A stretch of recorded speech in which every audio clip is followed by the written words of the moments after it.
the last 7 days, trying to be very visible in our community and let people know that we've got their back, that we see you and hear you, and no matter what happens over the next 4 years, we are going to be here, and people will have to go through us. So those mean a lot. And if you have a neighbor that might put it up, take one for your neighbor. I'll just talk to you for a minute about some of the things that we're working on right now. This Friday, we also have another gathering. It's a meet and greet. It's an open house at Broadview Brewing, and you can come anytime between 5:30 and 8. We're basically just going to talk to everybody about how to be part of the team, what our committees are, what our objectives for 2025 are, and you can sign up to be on a committee. Or we're also going to launch our new board applications, because board elections are going to be in January. So if you're interested in being on our board, we have those applications. We'll have those applications available probably early next week. But join us at Broadview Brewing. They're wonderful allies. We love patronizing that business. And it's just going to be a chance to maybe decompress a little bit, have some fellowship, really talk to one another, meet more informally with one another. So that's this Friday. We also have a monthly support group. And again, given the climate, we had a really successfon guess, is that really even the right word to use when you're at a support group? But we did have a great turnout on Tuesday night, I apologize, Tuesday night. On Monday. So it's the second Monday, correct? Yep. Second Monday of the month. And if you're interested in that support group, it's really a wonderful thing. We're going to start having some fun activities and crafts and ways to support one another that way. So if you're interested, reach out by email. We'll let you know, again, where it is and exact time. But we're kind of proud of that new piece. Some of the things we're looking at doing in 2025 include launching a welcoming merchant initiative. I see it every day, and probably you do too. You've probably had conversations, with friends and family. Where can I go? First of all, who should I give my money to? Who shares my values? And also, where can I go that's safe? And we've kind of been slowly working on this for a little while, but now we're going to get a little bit more aggressive. We're going to talk with Plexus as far as criteria goes and how we can identify who the welcoming merchants and organizations are. Businesses, hospitality, restaurants are in Brecksville and Broadview Heights, and talk to them about ways that they can be welcoming if they don't know how to be welcoming, and kind of teach them how to be a safe space, so that people know they can be there, as their authentic selves and with their family members. So that's something we're really excited about, and we'll certainly need help. So, Friday night you can sign up for that. We're really excited to start planning Pride Fest. So we are having Pride Fest 2025, and it will be in Broadview Heights again. So please mark your calendars for June 14th. We're super excited about that. Yeah, that's very exciting. So we're going to start working on that, and we're looking for sponsorships. We're looking for the same type of things last year, the vendors and food trucks. People come to us. They want to be part of this now, and they've already been asking. So we're excited about that. Again, we'll need all hands on deck for Pride Fest. Another thing we're looking at is expansion a little bit, reaching out to other suburbs who don't have representation and having conversations about how Pride clubs and Pride groups can get started in other cities, and us helping them with that. And once we do that, we plan to maybe have a little bit of an umbrella coalition of Pride groups, because I don't know if you know this, but last year there were 58 Pride celebrations in the month of June in Ohio. So 58 different locations held Pride celebrations, and that's huge. And we only want that to grow, and we only want to be able to help other cities be able to launch that. So that's pretty much what we're working on. Not a lot, and we meet our general meetings. Anybody's welcome to attend our general meetings. Are every other month, the first Sunday of the month in this building at 4 o'clock. And then our board, if you become a member of the board, meets every month over Zoom. So we try to kind of space it out a little bit, but you're welcome to sit in on things too. If you're just curious and you want to come to a meeting, even if you want to sit in on a board meeting, that's fine with us. So that's what we're working on. And Matt, how are we doing? He's bringing us a TV cart. Okay. So we Well, I think we'll get started because I don't want to hold people too long. So I would like to introduce our panel tonight. And we'll just start having our conversation. If we can get graphics, that's terrific. If not, oh well, we're here and we'll have a nice informal discussion and some back and forth. And we really would love to hear from you. We would like to be able to field questions. And I know a lot of people have questions right now, especially relating to legislation and policy. So please think about, and nothing's off limits. We just ask if, hopefully you picked up the ground rules. And we just ask that you ask questions respectfully and listen respectfully to our speakers. We know there might be differences of opinion, and that's okay. But we are here to listen to their expertise. We are really proud of the panel that we've put together. Madelyn Smith from Equality, Ohio. Brooks Boron, who's with Stonewall Democrats, one of our attorneys. Sarah Kolick, who's also an attorney with Minc Law. And Brandon West, a fireball activist who has managed to pass a conversion therapy ban in the city of Lorain, which was really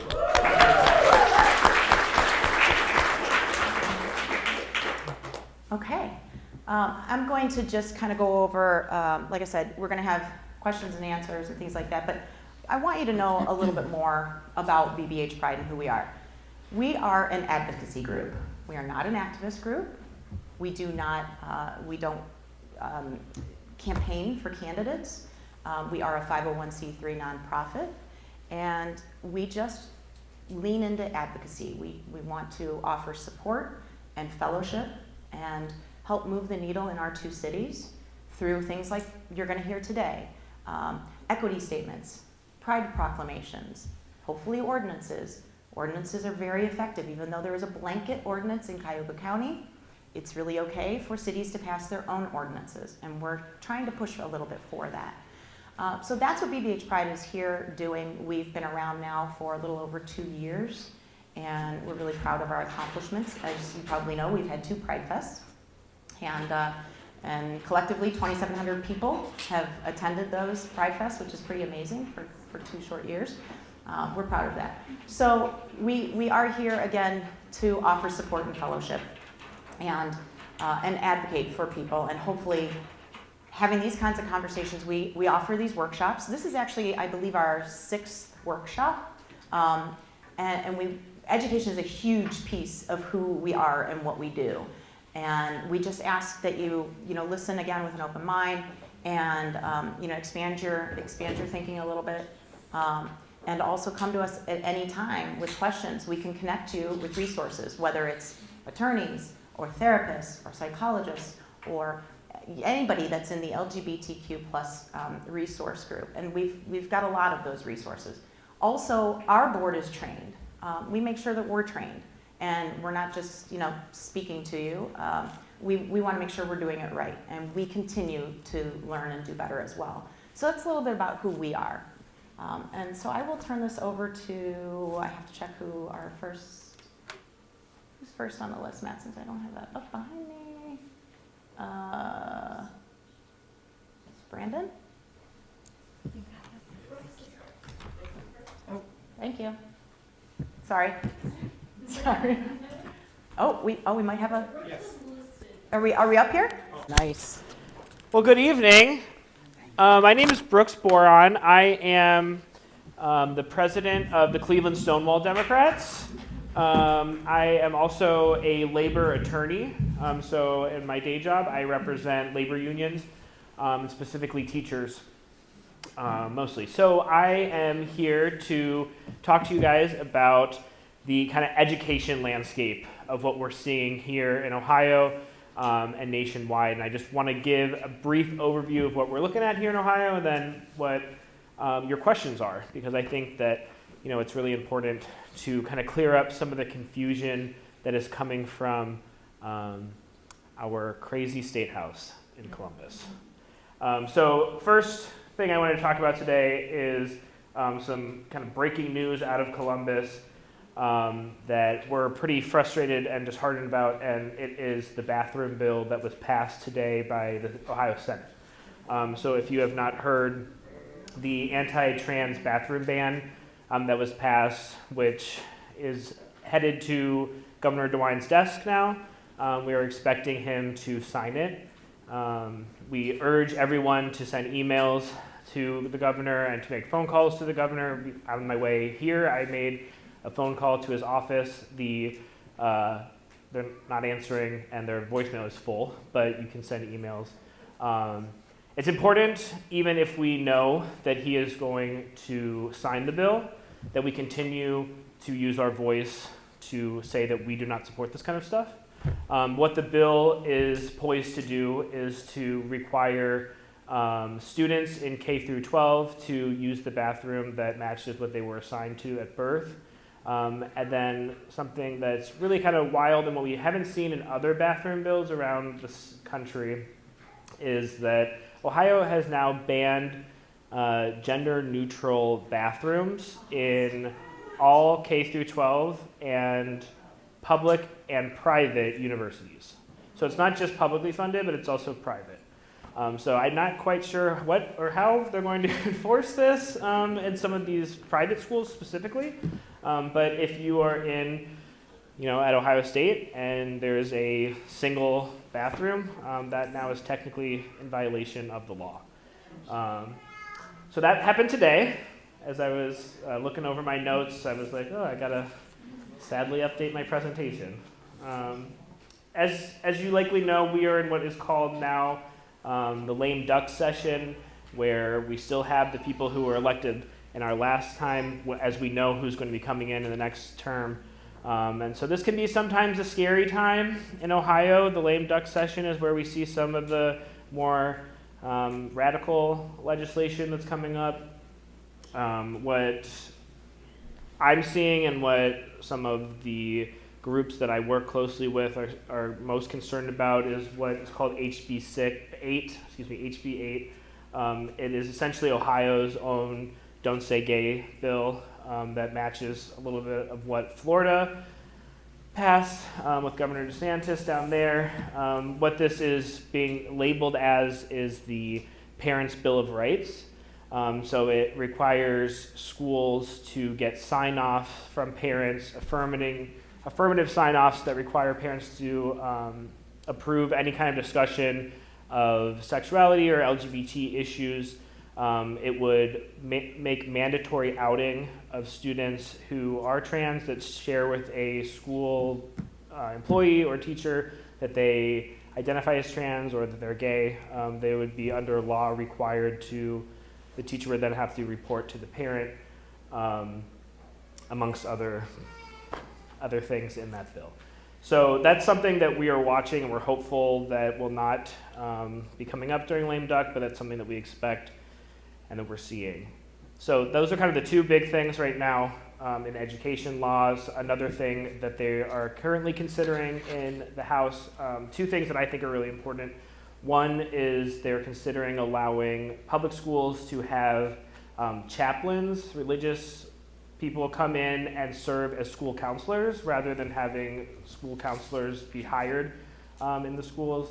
If you know anything about education, school counselors require certain state licensures. You go through the whole education process, and they help a lot with not just counseling students, but also with grades and transcripts and getting into college, things like that. So we're seeing a lot of people coming in with no expertise being changed with people who have expertise. That has not yet passed. That's still being considered, something that would be concerning if happened. And what I want to pivot to, and my call to action tonight, is about school board elections. So as you may know, in the last election, or in the last House session, they passed a new law where they changed the Ohio Supreme Court to have political parties on the ballot, so we could see who it was. That's something that's new and had a very big effect in this last election. They are now, Republicans in the House and Senate are now considering making school board elections partisan, where they would have the party affiliation on the ballot. This is something that we also find very concerning because, as I think we can all agree, education should not be partisan. And the whole role of the school board is to ensure the best quality education for our students, not what Moms for Liberty or some political group is pushing. So that is another bill that we are keeping an eye out for. As we have seen in Ohio, when we have fair, free elections, sometimes one party loses, and so they try to change the rules to make it a little easier for them, and that's what we're seeing affecting now into the school board elections. So that's the summary of what's going on. I do want to say real briefly, because I've been having a really hard week, and I know a lot of people are having a tough week through this past results, but there are some really good things happening nationwide that we can take some hope in. We elected our first ever openly trans person to Congress, Sarah McBride.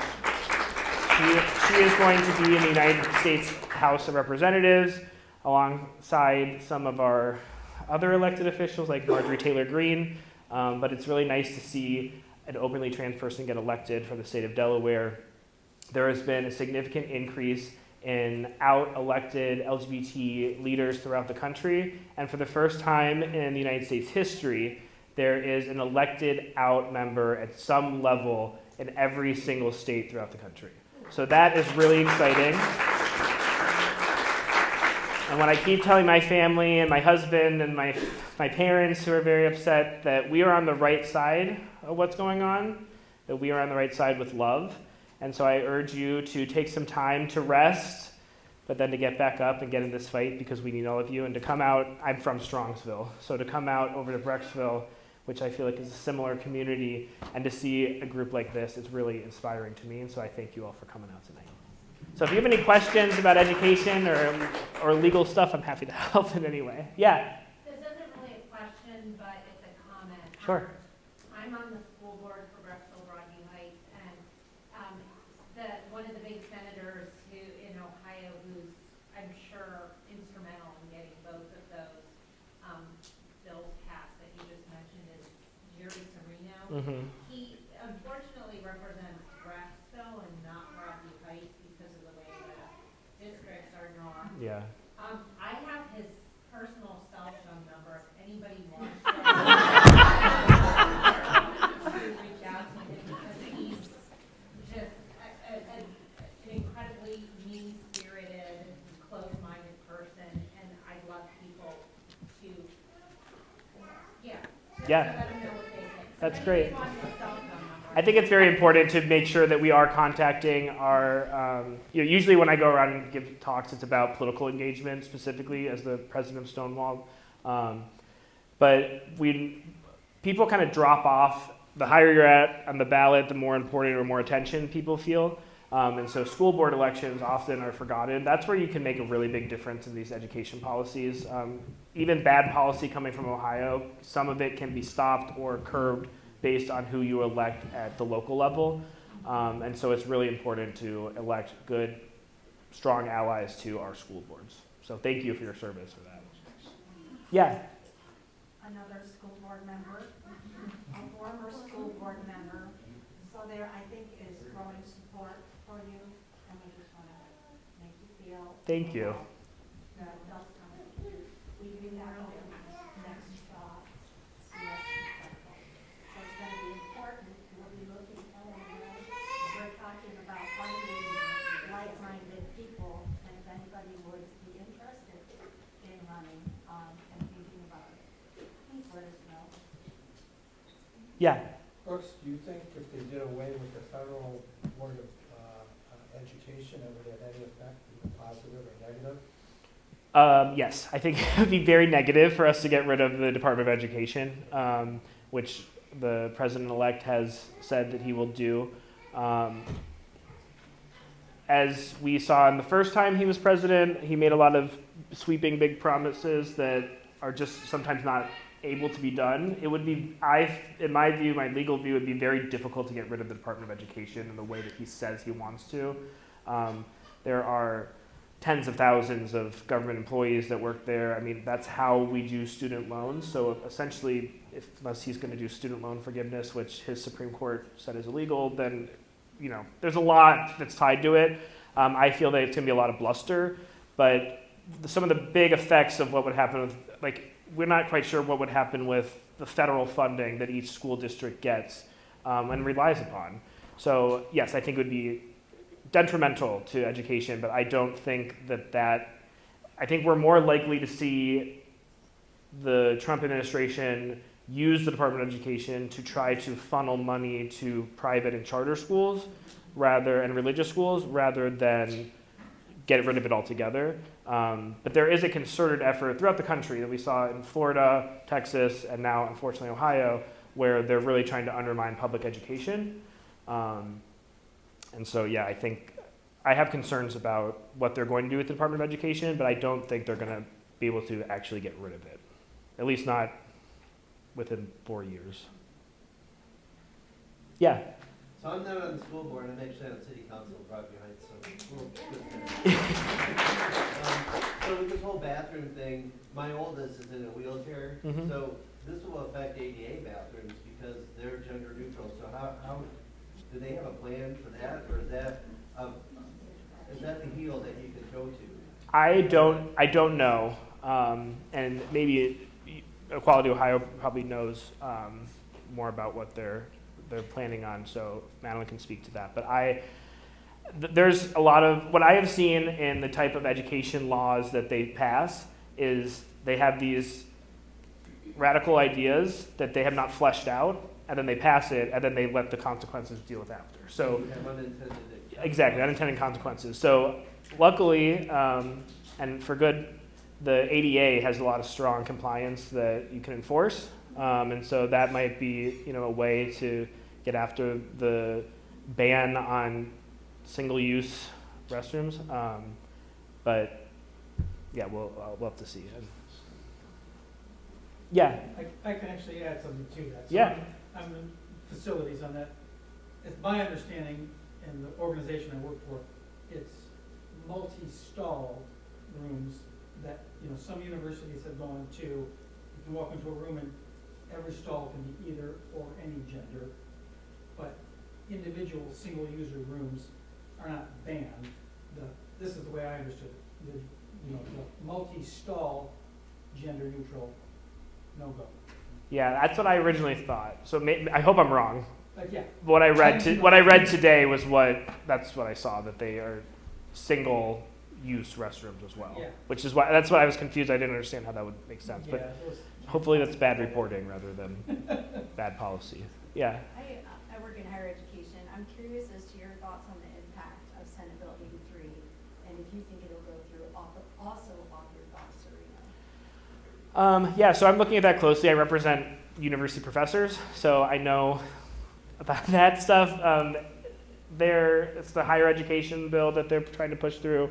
I am more hopeful that will not go through because of just the sheer amount of questions that arise from it, and opposition that we're seeing from a lot of like the AAUP, the bigger unions that are speaking out against it. But I have not seen talks of that in the lame duck session on like the high priority lists of what they're trying to push through this time.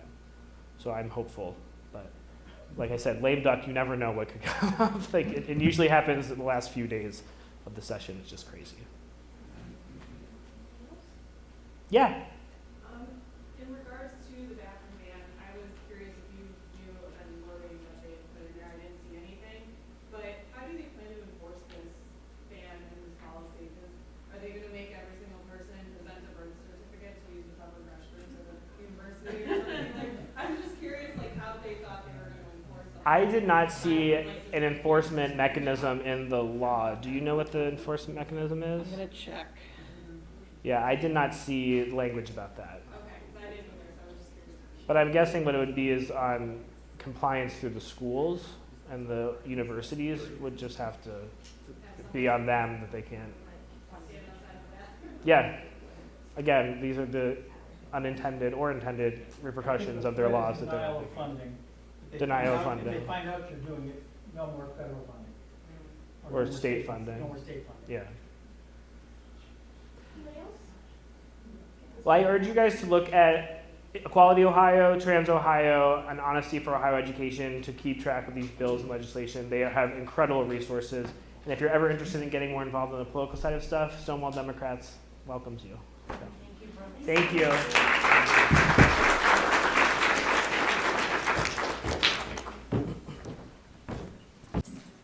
Hi, everyone. I want to thank you for joining us tonight. My name is Brandon West. I'm a Lorraine local activist working to end conversion therapy, county by county and city by city here in Ohio if we have to. I, together with Sarah, and a big shout out to Emily, who will see the person who made the slide that we presented tonight. We will explore the issue of conversion therapy, recent successes, and how you can get involved. Conversion therapy originated in the early 20th century. These pseudo-scientific practices aim to change individuals' sexual orientation or gender identity based on the false belief that LGBTQIA+ identities needed to be fixed. Historically, conversion therapy included, for the methods used, electroshock therapy, which, if done, electroshocks would expose individuals to same-sex imagery while being done. Aversion treatments like nausea-inducing drugs combined with homosexual stimuli, and behavioral interventions, which negative reinforcement to change behavior. These methods were harmful, ineffective, and lacked scientific credibility. Major medical associations like the American Psychological Association and World Health Organization affirm that LGBTQIA+ identities are normal variations of the human experience.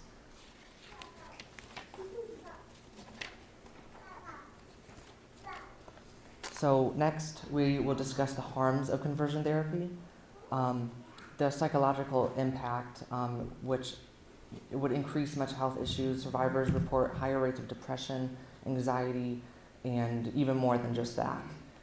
Suicidal ideation, significant increase in suicide attempts have often been reported and seen. Identity confusion is another big one, which is harm to the self-esteem and internal conflict of who they are and who they, were taught to be with the conversion therapy. Next one is emotional trauma. Shame and guilt of being told that their identity is wrong. It would strain relationships, like family connections would often suffer due to the conversion therapy practices being done. And definitely self-hatred. It would have internalized negative messages that would result in long-term emotional harm. The physical risk, stress-related illnesses such as chronic stress could lead to physical health problems, and substance abuse. Survivors often turned to drugs or alcohol to cope in some way or another. The statistics often, prove that survivors are 8.4 times more likely to attempt suicide, and 5.9 times more likely to report high levels of depression. Conversion therapy is recognized internationally as a human rights violation. It infringes on personal autonomy, health, and freedom from torture. Conversion therapy not only causes harm to LGBTQIA+ individuals on a personal and emotional level, but it also has a very big financial burden on society as well. A peer-reviewed study published in 2022 shows how the costs associated with conversion therapy and its negative effects amount to an estimated $9.23 billion per year in the United States.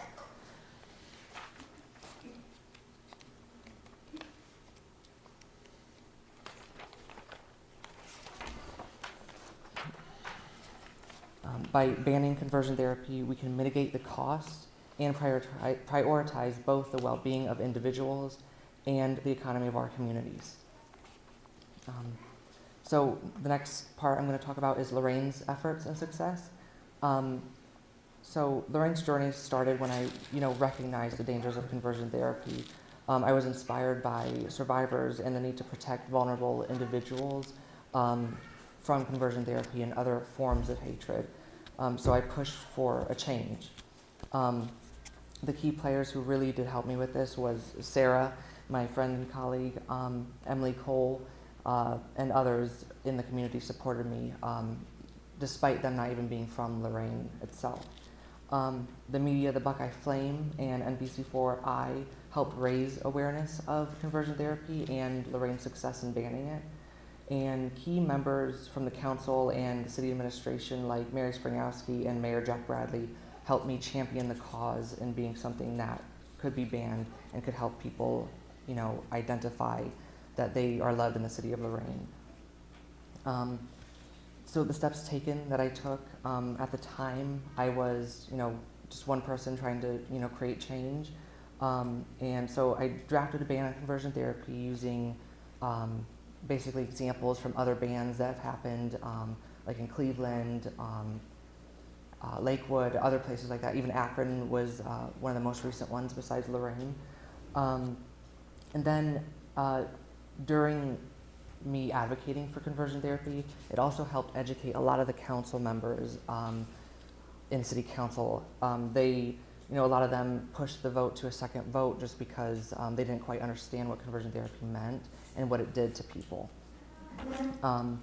And so as a plan B, which wasn't needed, but thankfully from the city council's education that they did on their own time and by help from me, we also got hundreds of signatures on petition.org as basically a plan B if they didn't agree or to go with the ban up front. And so we overcame challenges during it. We always addressed concerns with empathy and research and made sure everything was factual and done with kindness. The legal considerations we also took account of.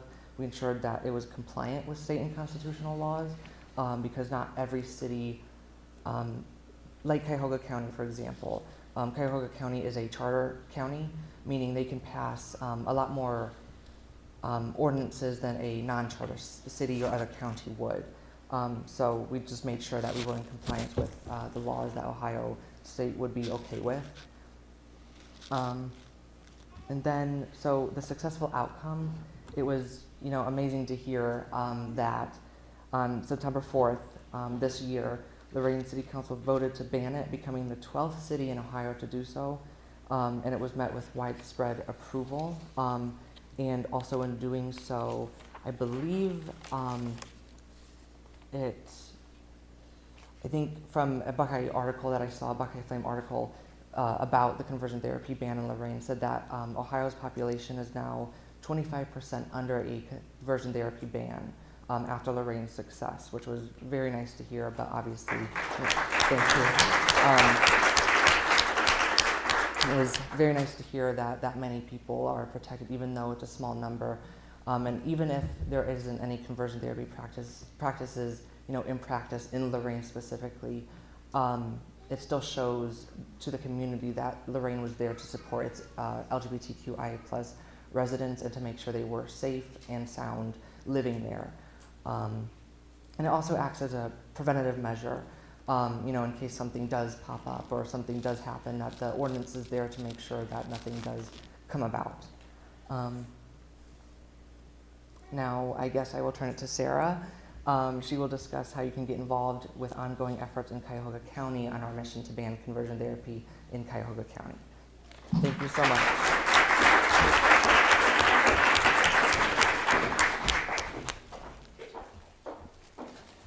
Hi, everyone. I don't think this is gonna move, so. My name is Sarah Kolick. I use she, her pronouns. I learned about Brandon's amazing work through the Buckeye Flame, and I was just so inspired. Now, I'm up here talking about our Cuyahoga County efforts because I'm a resident of Cuyahoga County, and we don't want any accusations of outside influence now, do we? So Brandon really drafted this amazing ordinance. I took a look at it as an attorney. And by the way, my firm is supportive of my activism, but they do not comment on my conversion therapy efforts. We would not be able to assist with an issue like that, just a disclaimer. But I looked at this ordinance that Brandon had drafted, and it was a really solid ordinance. I, of course, had to give my 2 cents to say that, an attorney reviewed this. But we've had the opportunity to present it to county council members, council member Dan Miller back in, I believe it was October. Yes. Yes. Unfortunately, unfortunately, at this stage in the process, we are looking for our sponsor for our humble ordinance. It takes some time, right? We're managing the bureaucracy of county government. It's been an interesting experience, but we've had help from organizations such as BBH Pride, Stonewall Democrats, Equality Ohio, and Human Rights Campaign. And we truly hope that, in a couple of weeks, we will be able to find a sponsor for this ordinance. Now, what we need all of you to do is, to sign up. We've got a sign-up sheet that Brooks is going to hold up for me. Please sign up to receive our emails, right? This is much more than just about banning conversion therapy in Cuyahoga County. People are shocked to learn, first of all, what conversion therapy is, and second, that Ohio is still one of the top 5 states. Thank you. Where this practice is happening. Now, all of us in this room want to protect our children from this horrible practice. Once, hopefully, we find a sponsor for this bill, educate county council members who still ask us what conversion therapy is and what side we are on. We get a lot of people thinking that we're, folks that are trying to, convert LGBTQ plus to heterosexual cisgender children. That is not what we're doing. We are stopping praying the gay here. So a lot of our efforts are educating our community members, our county council members on what conversion therapy is, that Ohio is still the top 5 state where this practice happens. It happens underground, and that we need a ban in place. And because we can't look to Columbus or DC to protect our children, we are taking matters into our own hands and looking at counties and cities to do the right thing, to send the message that any child, regardless of their orientation or gender identity, is protected. So if you sign up on our sheet, thank you. If you sign up, we promise we won't spam your inbox. We will let you know. We'll be transparent with our efforts with county council members. We will let you know and send you a sample email of an email that you can send to your county council members to get them either to sponsor our ordinance or, more hopefully, to get their support behind whoever is sponsoring the ordinance. Once it's introduced, because we know we'll find a sponsor and it'll be introduced in county council, we're going to ask all of you to show up. If you have testimony, personal experiences, or just have a strong opinion on this issue, we'll help you and coach you through testifying against conversion therapy and putting measures in place to protect our children. Again, we're excited to speak and educate the community on what conversion therapy is, why it's a problem, and why we all should be protecting our youth. Feel free, I think Brandon and I's contact information is on the slide. Email us, book us. We like speaking engagements. It helps our egos.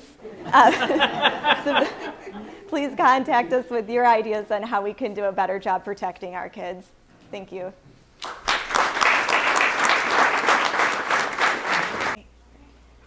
Now, moving on to my full-time job, Minc Law does approve of this presentation, although my opinions might not reflect those of my employers. So my full-time job is I'm an attorney at Minc Law. We're a small but national practice that focuses in the area of online defamation and online content removal. Now, my area of focus is generally revenge porn and sextortion cases, but we're not getting into that fun tonight. I also deal with hate speech and defamation claims as well on social media. So this presentation, they made me say this, is not meant to be legal advice. It is always best to call us at Minc Law and get a consultation so that attorney confidentiality attaches to anything that you say, and we can collect our fee. Okay, so let's get started. So now when I first got this offer from Minc, I was afraid that I was selling myself short as an advocate, right? I was always involved in women's rights, domestic violence activism, and we've all heard this story about how defamation law is often used by abusers to silence their victims. Amber Heard, Johnny Depp case coming to mind. But since working at Minc, I've learned that this field of law, defamation law, is, in my opinion, largely content neutral, right? It can be used to advance my rights as a queer woman as well, and it can be used as a tool to combat hate speech. So if we can go to the next slide, if we haven't already. We're on digital hate speech. Great. So as we're aware, is this the one with the Twitter statistics? Yeah, that's the one I want to. Thank you. So as we're aware throughout social media, LGBTQ plus people and our supporters are being denounced as sexual predators, groomers, and worse. I've included some of my repeat offenders on this list that I have regular dealings with. Elon Musk receives reports on these accounts on a daily basis from me and my team. Now, what usually happens, and there was this one study by Institute for Strategic Dialogue on libs of TikTok in particular. They're one of the largest sources of online drag or online anti-drag hate that's on Twitter, right? So this includes anything from bashing on Drag Queen Story Hour to Drag Bingo, any drag event. So since working with libs of TikTok, or at least reporting them to X, I can confirm that this Institute for Strategic Dialogue study is largely true. So what happens is that my client is usually filmed or photographed, or maybe they're very excitingly interviewed by the news media. They're usually profiled as being LGBTQ+, an ally, or are out and proud. Now what happens is that this video gets posted on X or Instagram, Facebook, whatever social media platform of their choice. Users will then post a commentary such as, this person is a groomer, they're grooming children, they're a sexual predator. Or they pose a threat to, let's be honest, white cisgender heterosexual women. So, right, you have this narrative that's circulating, right? This person in the video, they're posing a threat to your white daughter. They're posing a threat to your children. It's generally a false narrative or something that's taken out of context. So what do you do when you have thousands of followers on social media? You're going to have thousands of people trying to find out who this person is. My clients' names are found, where their work is found. If you're real lucky, you can even find a personal address and a phone number. So now you have thousands of people that are crazy enough to call my clients either at their home or place of work, repeating these false allegations or promulgating a distorted narrative. Institute for Strategic Dialogue has also commented on how this affects businesses, particularly businesses that are supportive of drag performers. So what we see is, I can verify too with volunteering with Angels in Action, that you have a narrative that a business is supporting child sexual abuse because they are hosting Drag Story Hour, right? This gets circulated on X, Facebook, Instagram. And then you have the neo-Nazis and Proud Boys showing up outside as parents are trying to walk their kids into an event. And maybe some idiot even calls in a bomb threat to protect the children, #SaveTheChildren. And as you can see from the slides, these platforms are profiting from hate speech. So they have no incentive to respond to my reports. And because in a lot of these cases, right, doxing isn't explicitly covered under state law. And if I send a cease and desist to a libs of TikTok user, do you think they're going to respond? They're going to accuse me of my client of being a snowflake. So again, it's very hard to get something that's been posted to X, to Meta, to any social media platform down when you have such high profits. But there are ways. So we know in the United States, we're an outlier in many democracies where we have almost an absolutist approach on free speech, right? Other democracies do sort of a balancing act where there's other rights that come into play when we're talking about speech rights. There are some exceptions to the free speech doctrine that I've listed on the slide. Next slide. The one that I'm most familiar with, though, is defamation. Now, hate speech in the United States is not a cause of action, right? You can be as hateful as you want, but there are ways to frame a hate speech case, in my opinion, as a defamation case. So I'll walk you through with one of my favorite false accusations that I see on libs of TikTok, which is that LGBTQ supporters, and those of us who are out and proud, are groomers, right? So I've listed the elements of what I need to prove as an attorney to establish a case for defamation. So first of all, it has to be a statement of fact. So the question that's intriguing about grooming is accusing someone of being a groomer, of grooming children, is that defamatory? Or is it an opinion, right? If I call someone a groomer, and again, the gaming community also has this issue where everyone's a groomer and a pedophile in the gaming community. At least those are the accusations hurled, right? A lot of times we're seeing that word used to describe someone as being kind of a creep, kind of a perv. Now, if I go up to Jen or anyone here and call them a creep or a perv, we're going to agree that's probably an opinion, right? A wrong opinion, but an opinion nevertheless. So what becomes hard for me is how do I take an accusation of grooming and argue to my judge that this is a factual statement, it can be verified. We can answer yes or no that so-and-so is a groomer. When it comes to LGBTQ rights, I think the analysis changes, right? We as a community have this history of anti-LGBTQ opponents, of homophobes, saying that we pose a threat to children because we love differently and we dress differently. It was used in 70s, 80s, 90s as an excuse to ban gay teachers from teaching in public classrooms. It's one that continues to resurface. So I think given this historical context, this almost Victorian mindset that those of us who love differently, that present differently, are deviant and are predators to children, should influence how we view an accusation of grooming. Right? Something is a fact if you perceive it to be a fact versus an opinion. I think I can honestly make the argument, it's not an allegation I would run into court. We'd have a very lengthy conversation before you spend thousands in court costs and attorney's fees. But given the historical context of LGBTQ folks being denounced as sexual predators, I think there is a case to be made that an accusation of grooming against a person who is known to be LGBTQ+ or a supporter constitutes a factual statement. Again, the analysis becomes easier if you just have a blatant statement of so-and-so is harming children or so-and-so is sexually abusing children. If it's false, obviously a factual statement can give rise to a claim for defamation. Second element, it of course has to be false. Truth, substantial truth, right? I mean, you don't have a claim for defamation if it isn't false.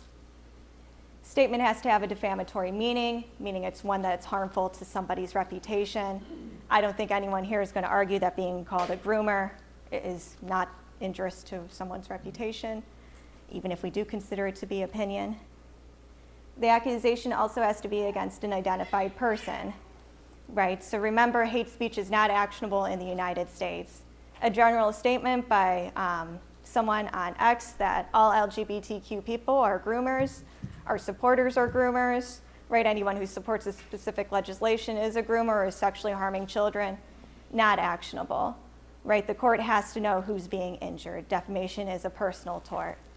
And in the United States, right, businesses and organizations are people that can bring suit for defamation and trade libel as well.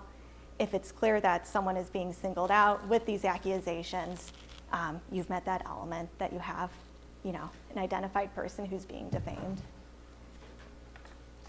5 is that the statement, it has to be published, right? Someone sends you a text and calls you a groomer, accuses you of sexually abusing children. You can't bring a claim for defamation, right? Defamation is harm to your reputation.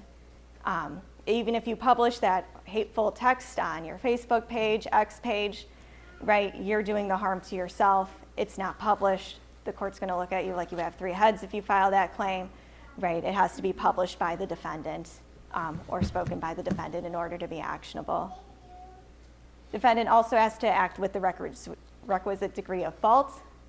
So average people, like everyone sitting here today, with maybe a few exceptions, right? You're a private individual, right? You have to show that the defendant acted negligently, meaning that they knew or should have known that the statements they were making against you were false. Now, if you're an elected official, a celebrity, you're a public figure in any capacity, you have to prove actual malice as a plaintiff, right? That someone either knew the statement they were making was false or was just so reckless when they uttered that statement that it gives rise to liability. And finally, we have to show that the publication, that the defamatory statement caused injury. Monetary harm, right? If you are losing job opportunities, losing business because of this statement that was made, that's going to be proof of injury. Now, certain allegations, such as child sexual abuse, are just considered so egregious that I don't need to prove that you were injured, right? This is defamation per se. The court's going to presume injury in cases of defamation per se. So hopefully you never need us at Minc Law, but we're here if you're being defamed, bullied, doxxed, have certain pictures you don't want up on the internet, posted online. We are here to help. Hopefully you never need to give me a call. But if you do, my contact information's on the board. We also make amazing TikToks. I'll be starring in one next week that involves a case of alien abductions and defamation claims, so please follow us. Thank you.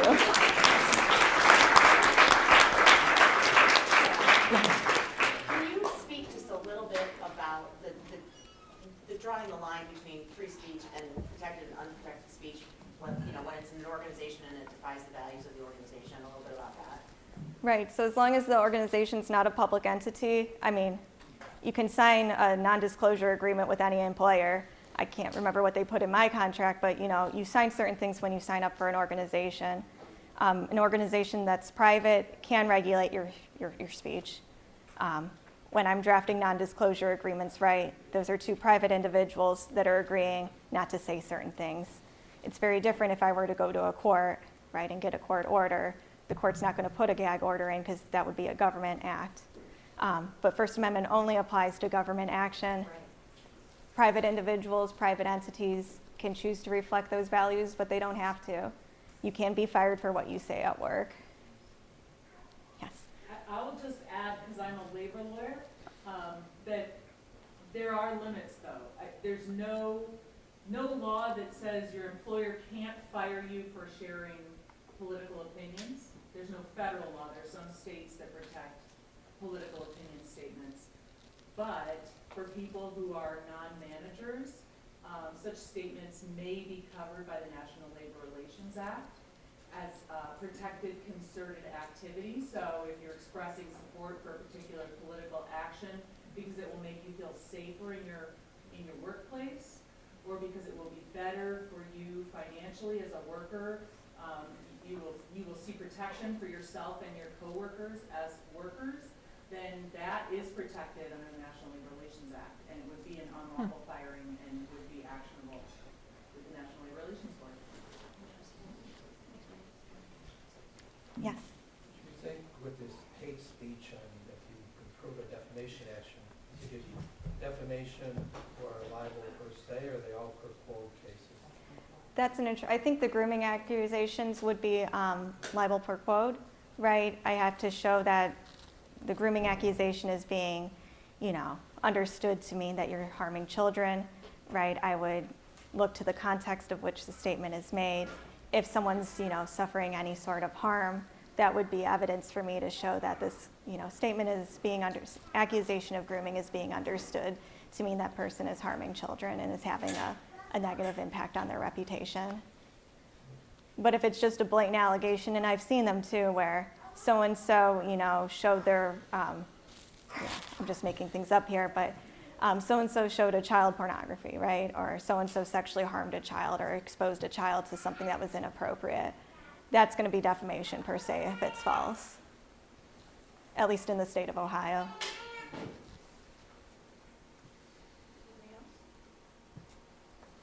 Thank you. Hi, everyone. Thanks for coming out, everyone. I am Madelyn Smith from Equality Ohio, and I use she, her pronouns. If you don't know, Equality Ohio is Ohio's largest statewide advocacy organization for LGBTQ+ folks. We are in the State House fighting for LGBTQ+ rights. We are in our local cities, counties, and other institutions. And we also have a legal clinic, which is able to serve LGBTQ+ Ohioans' legal needs, low-income LGBTQ+ Ohioan legal needs at no cost. So if you or people you know need legal services, especially at a time like this, please check us out online. I also really want to promote a new document that we have out on our website, which is our updated Trans Know Your Rights package. We had one of these, it was a few years out of date. Now we have brand new stuff from our legal team about what rights trans folks in Ohio have, how to navigate some of these very confusing systems that we have to go through. So I really want to give that a shout out. If you or folks in your life need resources on trans legal stuff, that can be found at our website at equalityohio.org. If you click the Legal Clinic tab, and then you'll see the Trans Know Your Rights under there. Wanted to shout that out before getting into what I will be talking about. But I also really quickly wanted to touch on SB 104. Brooke did a really good job summarizing it. We had more questions, so feel free to ask me some of those as well. But it is a K through university trans bathroom bill. There's specific wording for university stuff. No one really knows how that's going to end up working out. And that's sort of the long story short with this bill. No one really knows how it's going to end up working out. It was a rushed addition to an unrelated bill that towards the end of the fall or summer session, the House kind of stapled onto an unrelated educational bill. And by doing that, they skipped the mandatory process to have hearings in each chamber. So essentially this bill just passed by the Senate completely without any time for committee hearings. Not only does that mean that it was a bill that the public hasn't had time to look at really, it also means it's a really poorly written bill. Obviously it's doing a bad thing, but it is also doing a bad thing badly. And that means that organizations like us don't really know what's going to happen till it happens, unfortunately. So if you are with an organization that works with schools, there's also a clause in this bill about affecting school activities outside of a specific school building. So it could affect places that have field trips like museums and other institutions like that. I really urge you to speak with counsel because no one knows what's going to happen till it happens, and I'm not going to tell you what's going to happen, but we will do our best to keep you all and to keep all of Ohio educated and up to date on the effects of this bill. So yes, I will do my best to answer questions if they come up, but like Brooke said, there's so little that we know at this time. We will see. And second, please contact Governor DeWine. I remember for House Bill 68, some people were contacting Governor DeWine's wife. Do that too. Do whatever you want. We are not putting our faith in a veto strategy right now. So prepare. We hope for the best, but prepare for the worst. All right, so what I'm actually talking about, I won't be doing this too long, is local government. When our state governments and our federal governments fail us, local government becomes even more important. Because as folks have been saying all night, you have the most impact in the local setting. I love seeing all the school board members here. School board is probably the place you can have the most impact right now, starting, if you have not started anything, you could start getting involved in your school board and have a ton of impact right away. And that is going to be the frontline defense against attacks that we will be seeing from the State House and unfortunately, again, from the White House. Really encourage you to get involved, whether that's just showing up and getting to know your council members and getting to know the issues in your school, or eventually running for office. Really highly encourage getting involved in your local school district. Related, getting involved in your local council is another fantastic way, especially down here in the suburbs where it's not a giant city. You are probably neighbors with some of your council members. And sorry, there's a council member in the room. One of my favorite activities to tell people to do is to bother their council people. Because that's their job, to be bothered by you. Organizations don't like it when I say it like that, but they haven't stopped me. You know which car is Brian's? Yeah. So find especially if your council isn't all at large and you have ward representatives, find your representative and get to know them and make sure they know what issues are important to you. Because unlike your state representative, your state representatives kind of too, but especially your federal representatives, your senators, even your House members, they aren't going to really be giving you the time of day. These people have to, because that one vote starts to really matter when you get on that local level. And that one person that shows up to every council meeting, that vote really matters. So I really encourage you to get involved in your local city council because they can impact the lives of your residents in a huge way. I'm going to talk about a couple ways. A great way if your council has not done anything for LGBTQ plus folks, and you've got people that want to start, that want to know what to do, but aren't sure if there's going to be pushback, don't know if there's going to be other council members that push back or the local area, a great way to start is a Pride resolution. Recognizing Pride Month or some other LGBTQ plus related time period, day, month, whatever, as recognized in your city. It doesn't have any legal effects. It's just we're proclaiming that this is, we're proclaiming this for our residents and that we want to talk about this. It's a great way to start.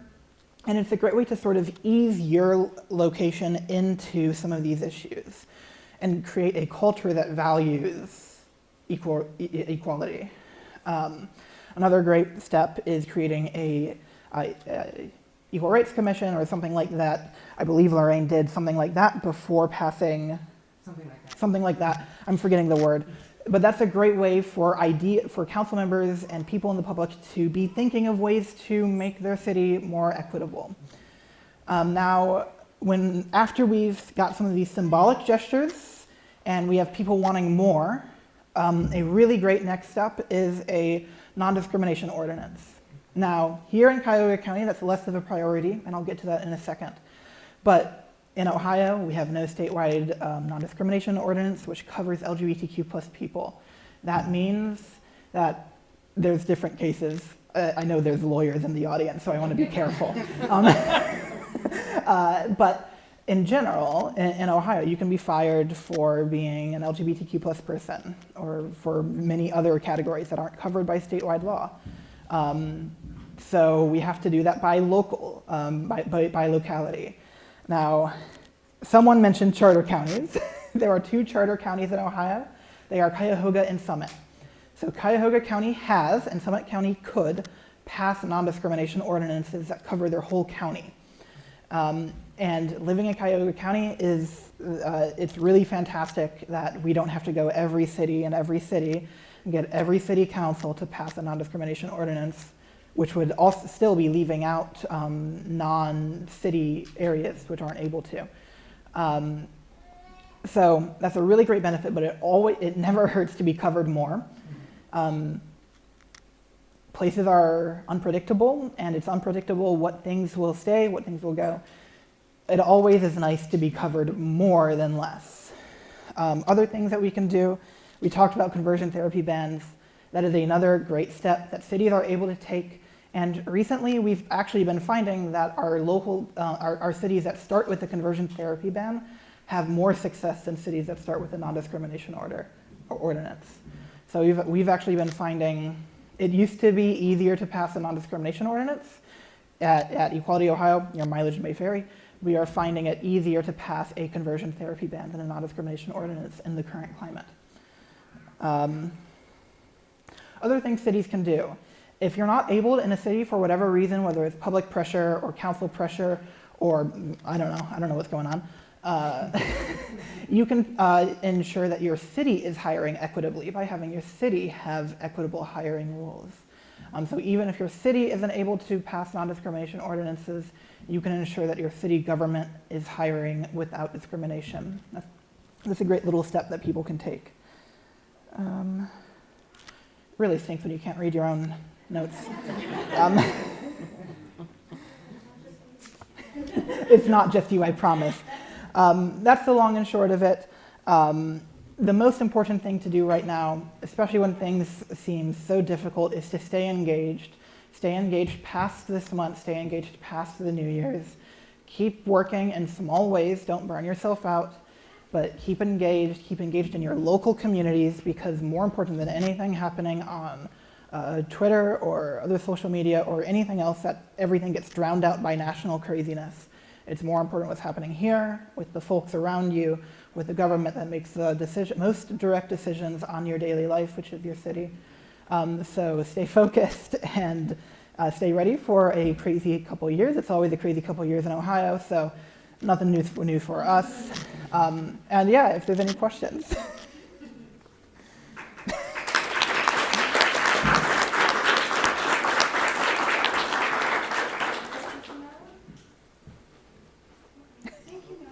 Thank you. So Amanda was not able to be here. She became a grand mommy today, which is really exciting. I thought she was 30 years old. That's really exciting. I just want to say a couple things, piggybacking off of Madelyn. Can you just raise your hand? How many are from Brecksville? Okay, a lot of people. Rocky Heights? Great, okay, so we're pretty evenly divided here, so, not divided. We need you.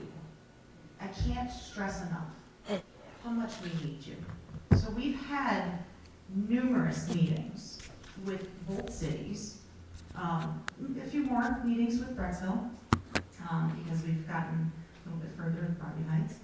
But we've had Madelyn come. Actually, Madelyn's met with us and Brian and Jen Ronick and Mayor Allen in Broadview Heights, and she's also gone with us to meetings in Brecksville.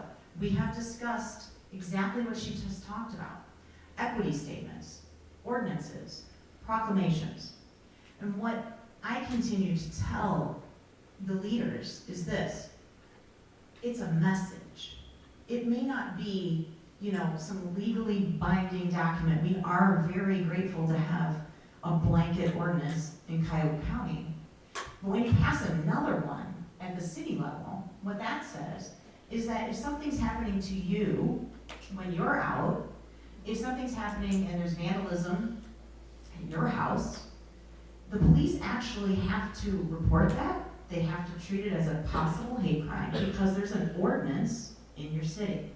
So we are still asking for that extra layer of protection. But if we don't get that, okay, fine. So what we're saying is we've gone ahead and drafted equity statements. We've drafted non-discrimination statements for both cities. And we've told the leaders, this sends a loud and clear message that the leadership says, we don't really want to tolerate hate in our town. Those have not passed in either city. We have a little bit of support. Well, we have support in Broadview Heights. We have not yet gotten support for that in Brecksville at all. We need you. We need you to go to city council.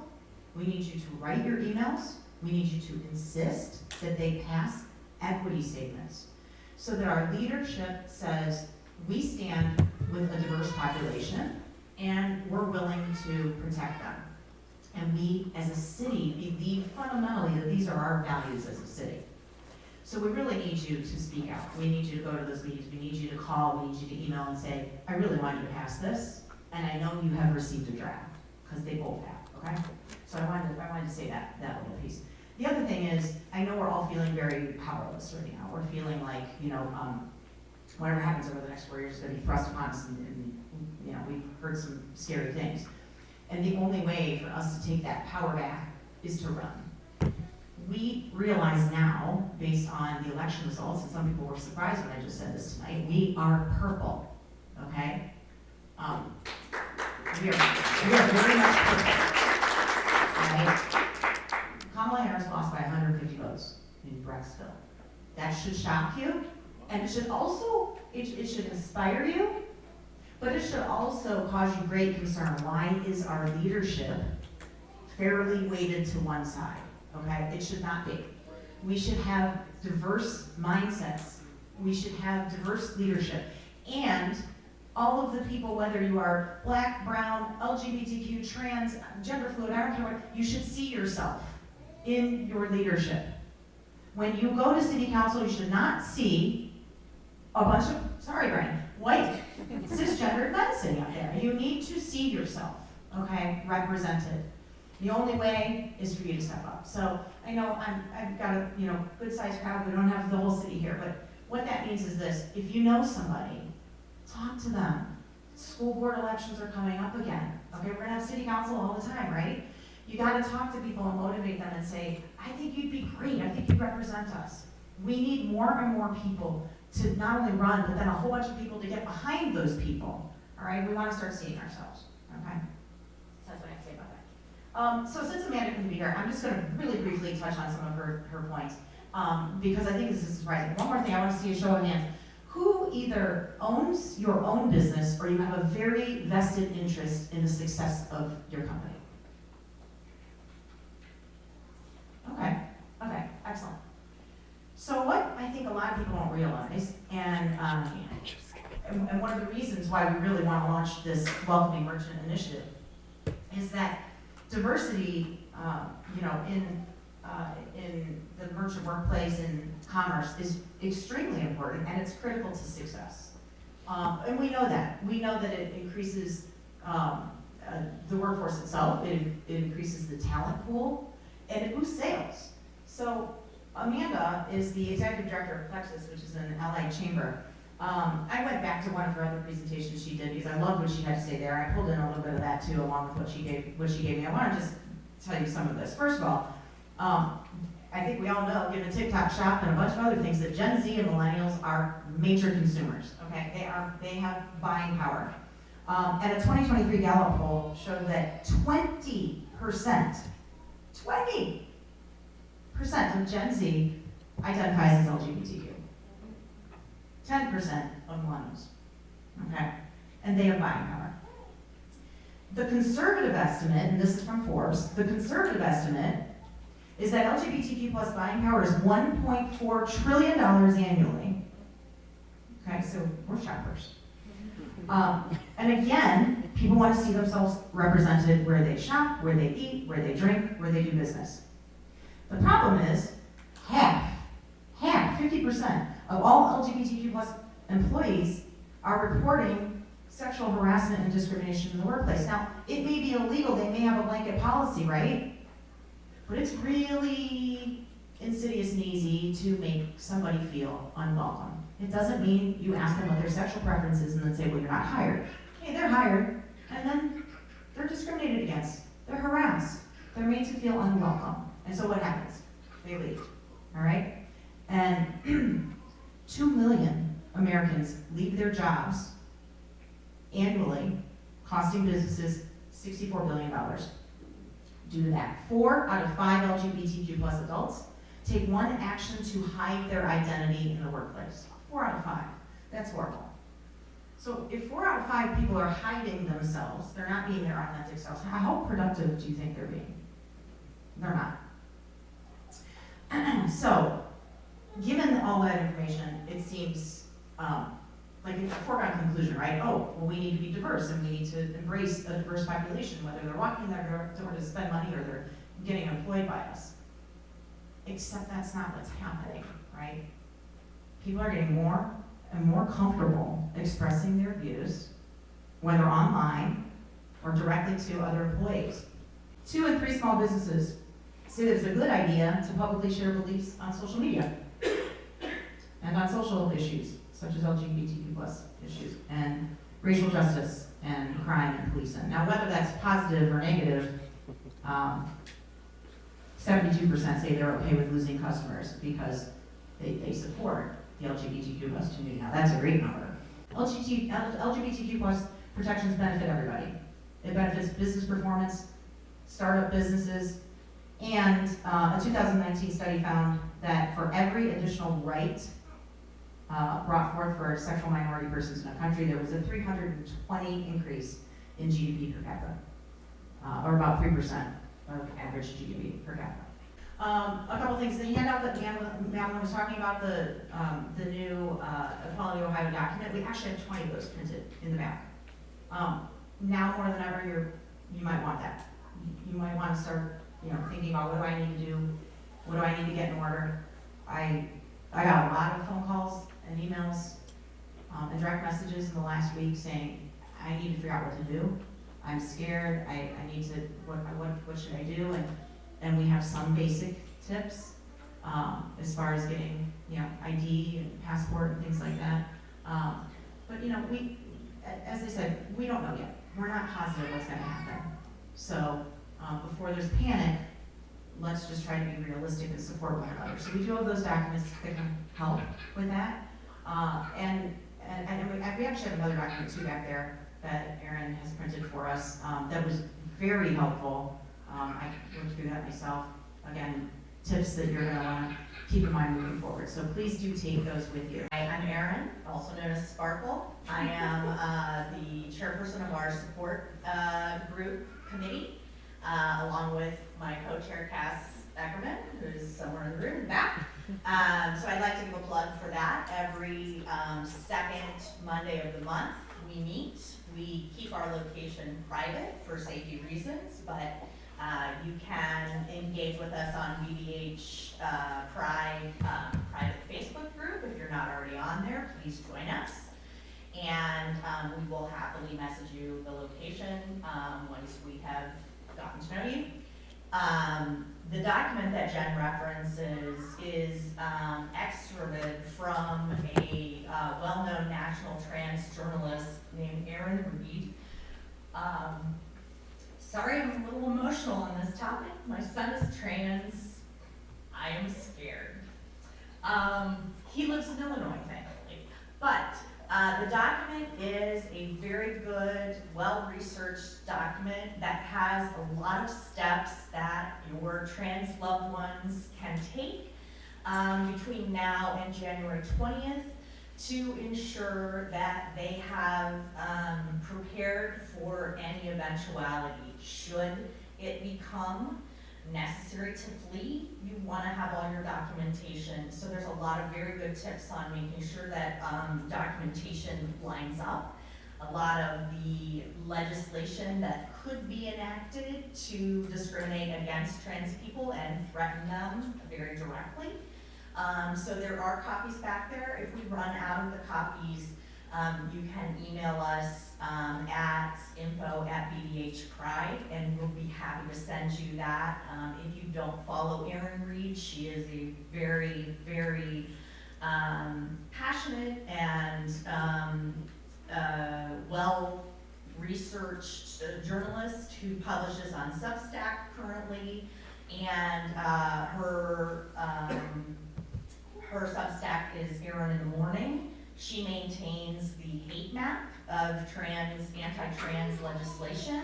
So if you've ever seen that, she is the person who maintains that and puts out the do not travel to Texas kind of thing, because Odessa, Texas just passed a anti-trans bathroom legislation with a $10,000 bounty for people to rat out trans people in bathrooms in public. So very near and dear to my heart. Please do spread the word for anybody that you know in the trans community who may need to think about all of the legal documentation that may be necessary. Better to be safe than sorry. So thank you so much.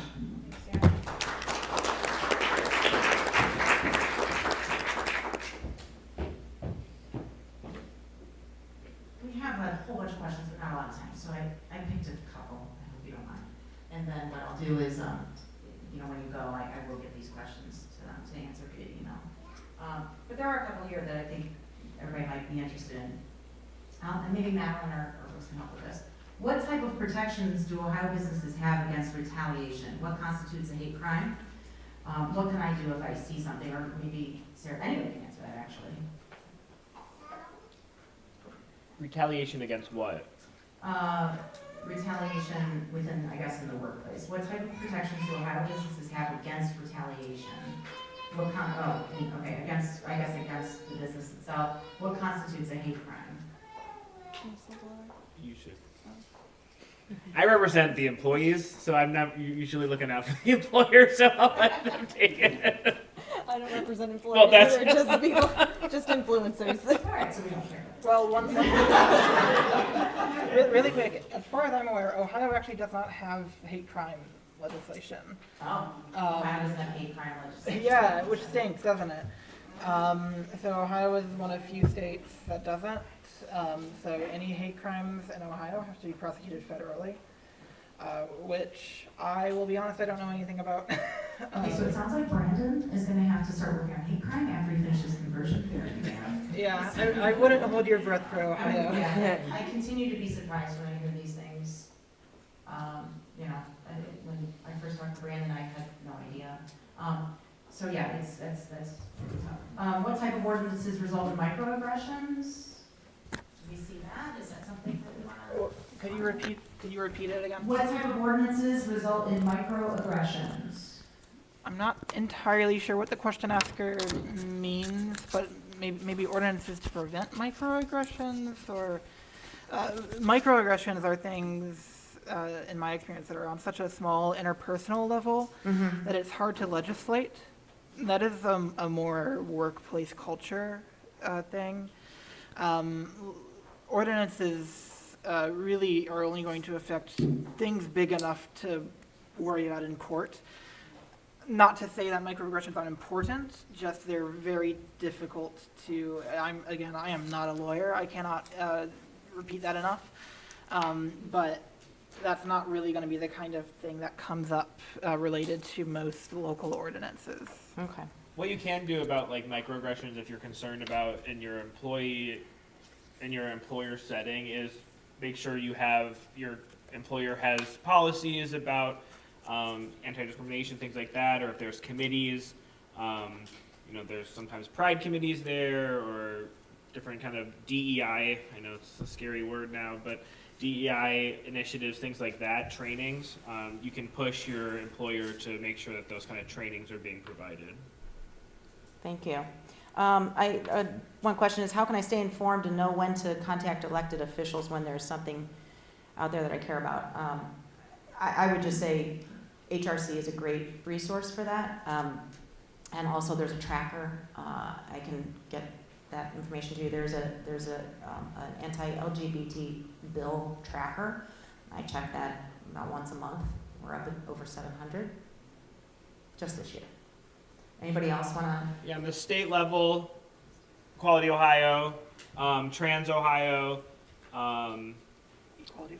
Equality for Ohio Education. Honesty for Ohio Education.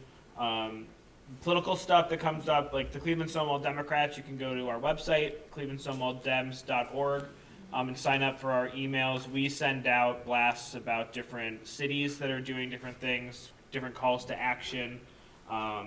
So it's not just necessarily political, especially when it's not election season. We do a lot of advocacy work in that way.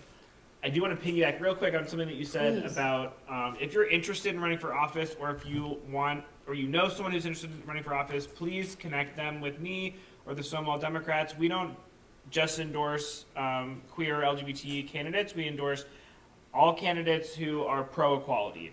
In fact, a majority of them just happen to be heterosexual cis people, but we are happy to come out into different communities. We give money, we give people volunteers, so if you are interested or you know someone, it can be very scary to jump into running for office, but it doesn't have to be. There are a lot of groups that are out there that want to help and educate new people running for office, so yes, that's a huge thing and a big way you can make a big difference. Another point that I wanted to make with that is a good way to know that if you want to contact any of these people when you feel unsafe is just basically a good way to contact someone is if you think that, let's say you have an LGBTQIA+ family member and you would think that something you heard on the news, if you think that they would feel unsafe, that's a good maybe call to action, kind of per se. I have a question for an audience member.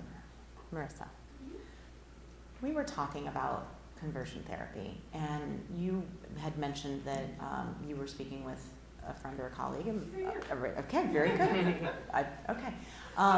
If you're counseling someone and they've been through that, are you able to let people know where they have experienced conversion therapy? I would imagine, and you can maybe attest to this a little bit more from the rest of the side of things, we would probably want to report that, especially if they're a licensed provider, to like the Psychological Association or for like a licensed mental health professional, that we would want to report that to their licensing board because like you very clearly and eloquently articulated, it is dangerous, unethical, not permitted by any means. So I would imagine that they would be able to report that to their licensing board. So this is your experience as well. Yeah, typically in a counseling session, HIPAA is important, so we can't violate without permission. In your state licensing boards, especially for psychologists or mental health professionals, like it is against our regulations to be able to conduct conversion therapy. It's against the American Medical Association. But if it's happening by non-licensed professionals or in a church setting or something, and you are now counseling somebody who has endured some of this. If the patient is comfortable with a release, we can. Typically, we want to encourage and support. Many people don't come forward, unfortunately, because of Fear. The reason I asked this, we had this conversation, we're trying to help Brandon and Sarah. The people wanting to help or sponsor this want to know where it's happening. They want actual, documentation that this is happening. And so I think it's something that we probably have to be, eyes and ears open to this if we think that this is still happening in different places. I mean, clearly it must be, so they want to know, where is it happening, and I don't know what the answer is to that, so. I really appreciate everybody coming out. By the way, I'm Jennifer Speer. Wrap with that. My pronouns are she, her. I'm the president of BBH Pride, and I really appreciate everybody being here and learning, and I know it is a long night. Thank you for tolerating our little technical glitches here, but I think it was a wonderful conversation. And we are so grateful to our amazing panel and the work that they put into this. Thank you so much. There's work to be done, so please stay engaged. Please take opportunities to write to your city leaders and your school board and insist that some of these policies and legislations aren't asserted. So the more they hear from you, and listen, and you know this, right? I know you know this. The opposition, and I don't mean to infer that the crowd that I'm speaking to is of one mindset, but let me word it this way. Our opposition is very vocal and very insistent, and they never miss an opportunity to get in front of the school board and city council or write to the local newspaper. They never miss an opportunity. As we know, hate and fear are powerful motivators. We can't get complacent, okay? We have to answer those. We can answer them diplomatically and a little bit more lovingly, but we have to also be loud. We have to also be present, okay? So thank you, everybody. Thank you. And thank you to my education team. Thank you to Matt, Emily, our board, Laura, for your work on volunteers and the food. Eat food before you go.